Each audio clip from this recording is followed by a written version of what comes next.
ইনজুরির কারণে পিএসএল থেকে ছিটকে গেল পারভেজ হোসেন ইমন। পারভেজ ইমনের পরিবর্তে পিএসএল এ লাহোর ক্লান্ডার্সের সুযোগ পেল বাংলাদেশের hard hitter batsman Sabbir Rahman. জাতীয় দলের বাইরে থাকায় পিএসএল এ সুযোগ পেল সাব্বির।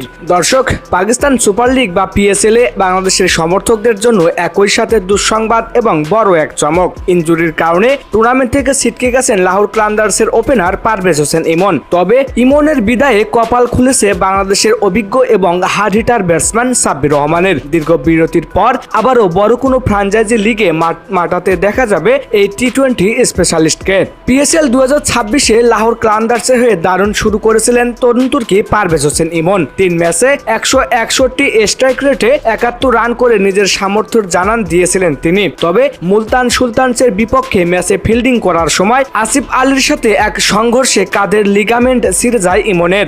MRI রিপোর্ট আসার পর ডাক্তাররা তাকে কয়েক সপ্তাহের বিশ্রামের পরামর্শ দিয়েছেন। ফলে ইমনের এবারের আসরে পিএসএল যাত্রা এখানে শেষ হয়ে গেল। ইমনের এই দুর্ভাগ্য যেন আশীর্বাদ হয়ে এলো সাব্বির রহমানের জন্য। লাহোর ক্লান্ডার্সের কর্তৃপক্ষ ইমনের বদলি হিসাবে বাংলাদেশের হার্ড হিটার সাব্বির রহমানকে দলে ফেরানোর আনুষ্ঠানিক ঘোষণা দিয়েছেন। জাতীয় দলের রাডারের বাইরে থাকলেও সাব্বির সাম্প্রতিক ঘরোয়া ক্রিকেটে দারুণ ফর্মে ছিলেন।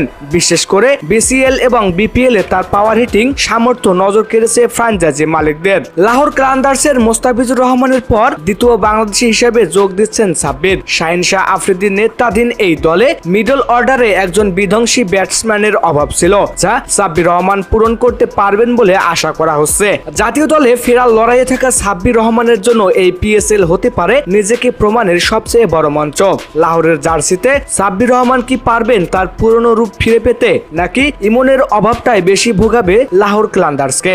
আপনার গুরুত্বপূর্ণ মতামত জানিয়ে দিন ভিডিওর কমেন্ট বক্সে। পিএসএল এ বাংলাদেশি খেলোয়াড়দের সব খেলাধুলার সবশেষ খবর সবার আগে পেতে আমাদের চ্যানেলটি সাবস্ক্রাইব করে সাথে থাকুন। সবাইকে ধন্যবাদ। আল্লাহ হাফেজ।